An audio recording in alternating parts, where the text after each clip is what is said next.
Put that rod down right now. That's what I heard echo across the water, sharp enough to slice the morning calm. For a second, I thought maybe I misheard. The sun had just climbed above the tree line, painting the lake in molten gold, and my boy Ethan was sitting cross-legged on the dock, line dangling just the way I'd taught him. He'd been begging me all week to show him how to bait a hook properly, and I wasn't about to waste that quiet, perfect Saturday morning. But sure enough, there she was, our HOA president, storming toward us like I'd pulled a rifle out of the tackle box. It still amazes me. The way some people can turn the simplest, most innocent thing into a crime scene. 1 second it was just me and Ethan, the soft slap of water against the dock, the smell of damp cedar boards, his tackle box open, and every lure lined up like soldiers. The next, I've got Gloria Hale charging in, flanked by 2 of her self-appointed enforcers and a phone already pointed at us like a weapon. The golf cart skidded to a stop so hard gravel sprayed, and before I could even stand, she was rattling off sections of the HOA rulebook as if scripture.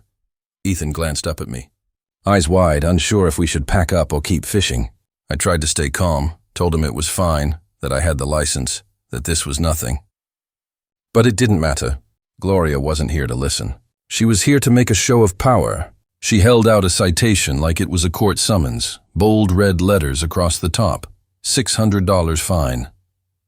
$150 for violating quiet hours.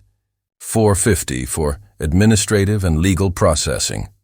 $600 for daring to cast a line 30 minutes early. The phone kept recording. Someone narrating in whispers like they were live streaming an episode of reality TV. Ethan's small hands trembled.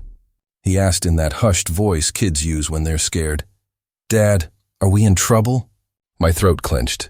He shouldn't have had to ask that, not here, not like this. I tried to reassure him, but the sound of Gloria already dialing 911 cut through the morning. She told the dispatcher there was a dangerous trespasser at the community dock, that residents felt threatened. Threatened by a rod and a boy who barely weighed 80 pounds. I'll never forget the way Ethan flinched when he dropped his rod, the hollow clatter echoing across the water. His tackle box tipped, lures spilling, bright bits of his childhood scattering like confetti on the dock. That image is burned into me. His first real fishing trip twisted into something ugly, something he'll never forget for reasons he shouldn't have had to carry. By the time the police sirens pierced the calm, neighbors had gathered along the shore, phones up, whispers buzzing. It was like a circus, and we were center stage. 2 officers stepped out of the cruiser, one old and weathered, the other young, eager, hand already twitching toward the cuffs on his belt. Gloria all but shoved the citation in their faces, breathless as she described me as if I'd been caught breaking into houses. Ethan started crying then, pleading with them not to take me away. His little voice cracked, lures still scattered at his feet. The older cop, thank God, had seen this all before. He studied my state license, my ID, the dock, the boy. He listened while Gloria recited rules like a sermon. Then he sighed, the kind of sigh that comes from years of nonsense. "This is not a police matter," he told her flatly. For a second, just a flicker, relief washed over me. But the damage was already done. Ethan clung to me like he'd just watched me walk a tightrope over fire. Neighbors murmured, some sympathetic, some entertained, all of it recorded and already spreading like wildfire. When the officers left, Gloria looked as if she'd swallowed something bitter. Her face tightened, her authority slipping. But she didn't back down. She waved that laminated rulebook, swore this wasn't over, that the fine stood.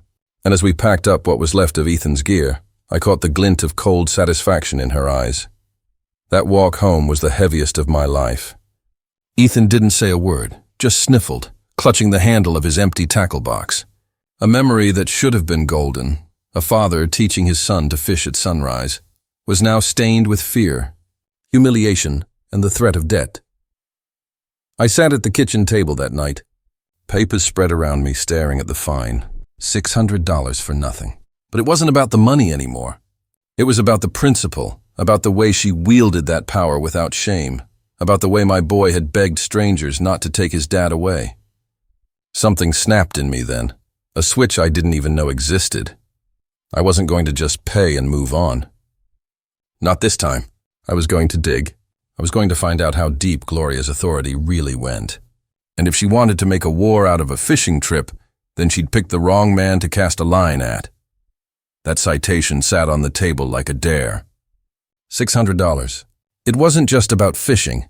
It was about control, about humiliation in front of my son, about a community president who thought she could rewrite the law if it suited her. I'd spent years as an investigative journalist before moving here, and old instincts stirred. When someone waves power in your face that confidently, there's usually something rotten behind it.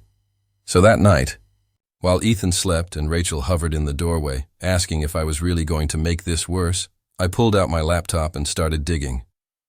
HOA financial records, maintenance contracts, vendor invoices. By law, they're public if you know how to look. And what I found was enough to make me sit back and laugh in disbelief.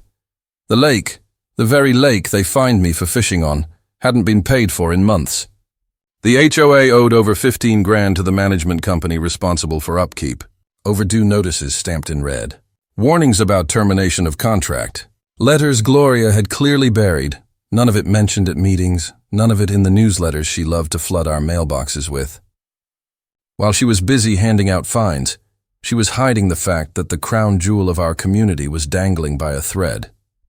I printed everything, spread it across the kitchen table until the surface disappeared under contracts and past due balances. It wasn't just negligence, it was fraud by omission. If payments went more than 90 days overdue, the company had the right to revoke the HOA's access and lease lake rights elsewhere. We were well past that line. All it would take was someone willing to pick up the debt. That thought stuck like a hook in my brain. Rachel poured coffee and stood behind me, scanning the mess of papers. "What are you planning?" she asked, suspicion in her voice. I didn't answer right away because I wasn't sure myself. But the more I stared at those overdue stamps, the more an idea took shape. What if I paid it? Not as a gift, not out of charity, but as leverage, as ownership. I called Mike, an old friend from my reporting days, who'd since gone into law. Told him what I'd uncovered. He didn't laugh, didn't say I was crazy. Instead, his voice dropped low, steady. If you can pay the balance and negotiate exclusive access rights, you wouldn't just have leverage. You'd control the lake, control the lake. The phrase rattled in my head long after I hung up. A week later, Gloria called an emergency HOA meeting. She'd plastered blown-up photos of me and Ethan on poster boards, images of us at the dock printed so large you could see the lures scattered at our feet. She pointed to them like evidence in a courtroom. Her voice shook with passion as she spun the story. How I'd endangered community standards, how I'd threatened residents, how letting me fish freely would ruin property values.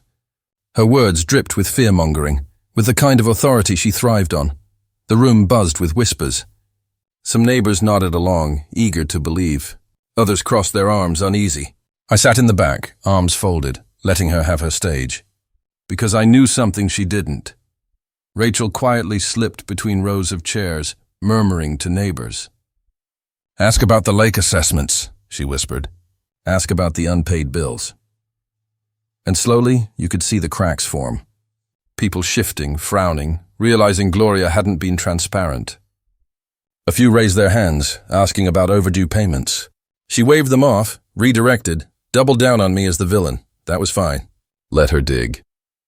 Because 2 days later, I walked into the offices of Lakeview Management with a cashier's check. Not just for the overdue amount, but for the right to negotiate a private lease. Grandma's inheritance wasn't meant for this, but in that moment, I knew it was the right move. I wasn't just buying back peace of mind. I was buying protection.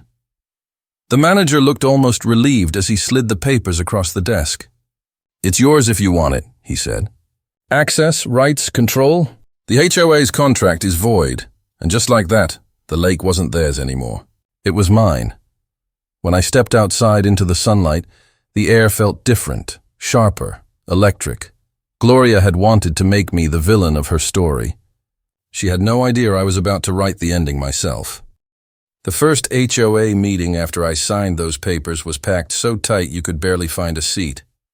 Gloria stood at the front like a general before battle, her laminated rulebook clutched in one hand, that same smug look plastered across her face. She was ready to put me on trial again, ready to shame me in front of the neighbors, to make me the cautionary tale she thought I already was. But this time, I wasn't the one on defense. When she started up pictures of me and Ethan again, more speeches about protecting property values, I waited. I let her work herself into a lather, let her rally the few diehards still clinging to her authority. And then when the room was thick with tension, I stood up. I didn't raise my voice. Didn't need to. I pulled a folder from under my arm and laid copies of the overdue invoices on the table. $15,000. 6 months unpaid. Letters from Lakeview Management stamped final notice. Every eye in the room shifted from me to Gloria, and for the first time she looked small. Whispers started. Then sharper voices. Neighbors demanding answers. Why hadn't this been shared? Why were we paying fees if the bills weren't getting covered? Why had she been hiding this? Gloria tried to wave it off, tried to spin it, but I wasn't done. I pulled out the second set of papers, the signed lease. Lake rights transferred. HOA contract void. From now on, access was granted by me, not by her. The silence that fell was thick as storm clouds. And then, applause. It started with one, then another, until the whole room was clapping, some even laughing. Not at me, at her. Gloria's face went pale. She sputtered, shouted, slammed her binder shut. But the spell was broken. The woman who had dialed 911 on a father teaching his kid to fish, the woman who fined me $600 for 30 minutes of sunrise, had just lost the crown jewel of her authority. The next morning I took Ethan back to the lake. Just the two of us. No cameras, no golf carts, no laminated rulebooks. The water was ours again, calm and golden under the rising sun. He cast his line, steady this time, no trembling hands. When the reel sang and the line tightened, his face lit up. First catch of his life. A memory we'd keep forever. Exactly the way it should have been in the first place. I didn't buy the lake out of spite, though I'd be lying if I said there wasn't some satisfaction in watching Gloria stumble. I did it because no child should grow up believing authority is always right just because it's loudest.